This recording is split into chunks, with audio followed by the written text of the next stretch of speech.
Paličku si chytíme do pravej ruky. Koniec nite priložíme k drieku paličky na spodný okraj a ukazovákom si ho prichytíme. Najprv zafixujeme koniec nite, tak aby neprečnieval. Paličku krútime proti smeru hodinových ručičiek. Niť navíjame postupne z dola hore a naopak, tak ako je prirodzene navinutá na cievke. Druhou rukou ju napíname.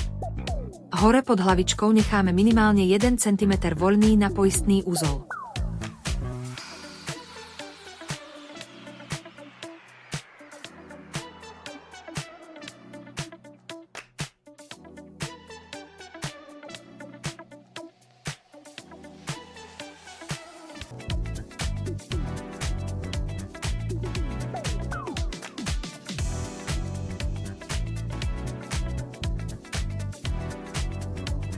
Urobíme uzol. Tento uzol sa ľahko odvíja na a z paličky.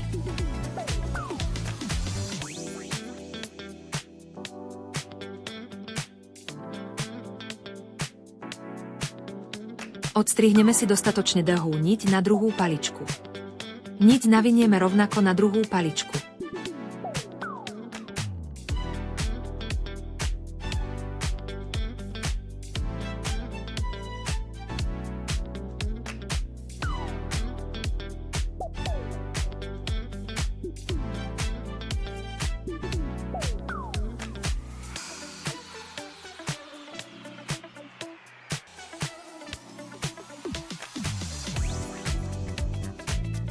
Teraz máme jeden pár spojený niťou.